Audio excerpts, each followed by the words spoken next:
Something incredible is happening with our country to have this. Donald Trump's claim that he's riding an irresistible wave of nationalist enthusiasm might be convincing here in the hardcore Trump country of Evansville, Indiana. But the truth is that nationally, his average approval rating, about 40%, is the lowest of any president since Harry Truman 70 years ago.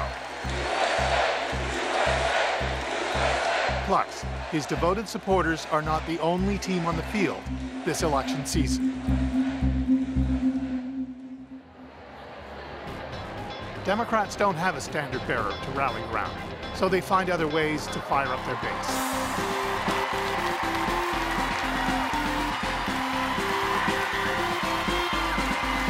Pod Save America is the most popular partisan political podcast in the country.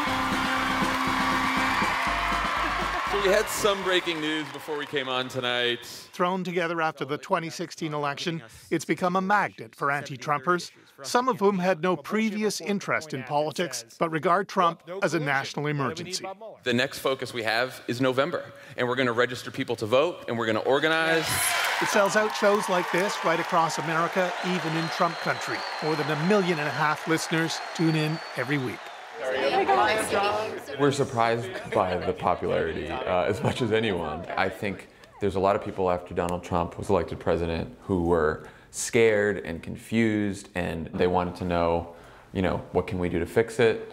And they also wanted to learn more about politics. Welcome to your first day. We will not go away. From the beginning of Trump's presidency, there's been a grassroots uprising of resistance against him. First, an international women's protest march the day after Trump's inauguration. Then, Democratic voters began showing up in remarkably strong numbers for a string of special elections and electing Democrats in places where they shouldn't have had a chance. But the midterm congressional elections are the Democrats' biggest test yet, and the stakes are huge. Democrats could turn the president's world upside down. First and foremost, the agenda that President Trump would wish to put forward would be derailed. Mark Harkins is a senior fellow with the Government Affairs Institute that teaches how Congress works. So the Democrats take back over, all of a sudden, either one house, they don't have to take over both, just one would do it. It gives them a lot of levers and a lot of resources to take a deeper look at what this administration's been doing. You can take a look at the president's tax return. That's just one example of the kind of headache the president has been able to avoid because Republicans control both the House and the Senate. So what does it take for Democrats to change that?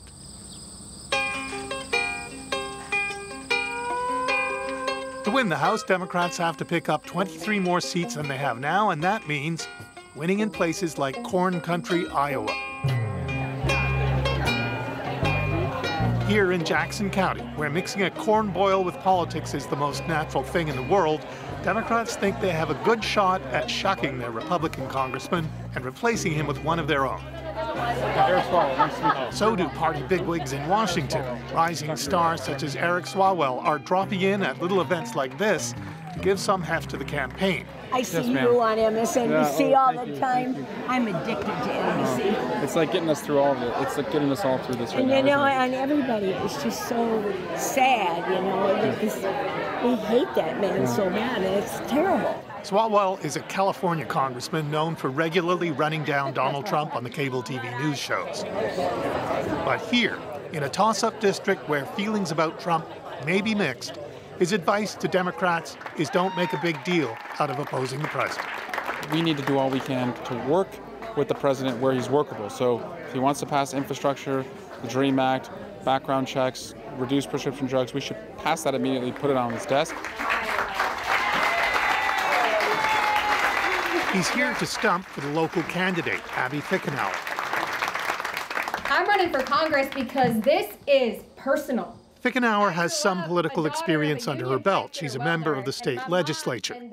But thanks to Trump, her campaign has attracted people such as Donna Duval, people who've never been involved in politics before. I woke up the day after the election and was devastated, or even the night, election night. I was watching MSNBC, expecting Hillary to win, and it kept looking worse and worse and worse. Joe, Todd and Joe, and then our local candidates. For a month or two, she tried to escape from the reality of Trump's election win by binge-watching old movies. There you are, you're not involved in politics at all. Along comes Donald Trump, and now you're like a big shot in the party. No, but now, I mean, you're not just, like, you're deeply involved now. Yes, I'm deeply involved. You're the co-chair of? I'm the co-chair of the Jackson County Democrats. Right. Yes, which is, but again, in a small town, in a small county, if you step up to the plate, somebody's going to give you a job. I'm going to knock on this one and see if, oops, that's the cellar. This is a lot of what I do, is bumble around and... Actually, Brendan Paul is a photographer, but his new weekend job is volunteering for the Democrats, tracking down registered Democrats in Iowa who didn't vote in the last election. A big reason Trump won in 2016. One thing that will really help the party a lot is if you fill out this absentee ballot request. It takes about 2 or 3 minutes.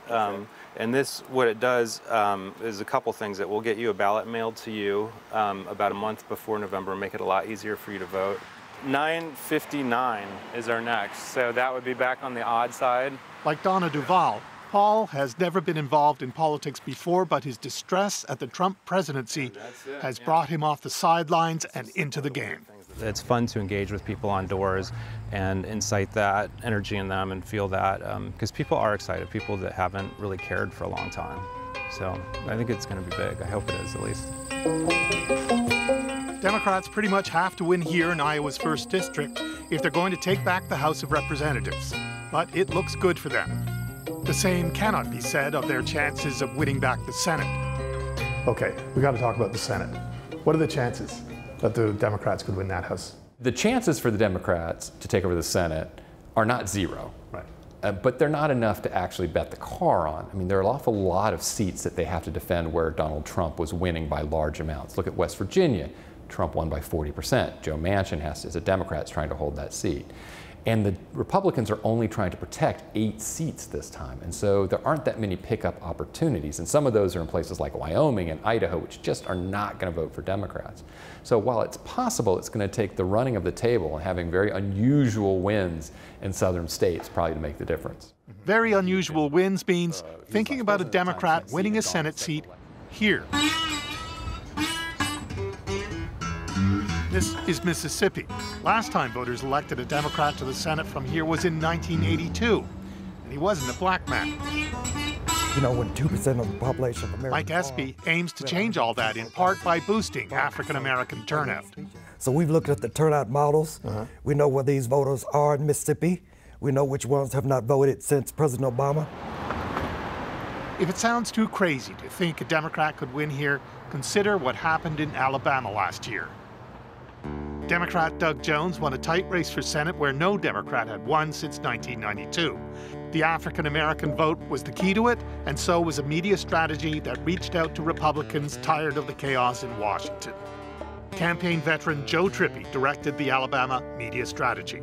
Now he's on board for the Espy campaign in Mississippi. I didn't know Mike Espy would be a candidate when I thought Mississippi was possible. I really believed, I looked at, after the Alabama experience, I looked at the situation in Mississippi, the makeup of the electorate, where the sort of Republican Party was headed, and thought, you know, if we have a good candidate who can bring people together, we can put Mississippi in play, and it could be the Senate seat that decides everything. Espy is well known in Mississippi. He was a congressman in the 1980s and President Bill Clinton's agriculture secretary in the 1990s. Okay? That's great, man. Great. Thanks. We're real excited. At this reception a couple of weeks ago, he was endorsed by the Mississippi Conference of Black Mayors. Good to see you. Perhaps not a surprise, given who he is. But it's something that no other Democrat has had, and all these mayors had their own little political machines to put in the field for him. Plus, there is a significantly higher percentage of African-American voters in Mississippi than there was in Alabama. The race here is looking like a tight one, a toss-up, which is a good thing for Democrats if the midterms turn into a wave election for them. What's a wave? How do you define a wave? In essence, it is when you have a whole lot of toss-up seats, they all go one direction. That's what defines a wave. Because normally you would think in a toss-up seat, it would go one way or the other, and you'd split them down the middle. What we find in our elections oftentimes is all of those toss-ups go to one side or the other. That's defined as a wave. And we're back! To be at a Pod Save America show is to feel like you're inside the Democrats' blue wave, and that can be misleading. Filling an old music hall with Democrats is no way to estimate Election Day turnout. Still, Trump is what has stirred this up, and that might not be a good omen with the November elections increasingly viewed as a referendum on his presidency. Keith Bogue, CBC News, Washington.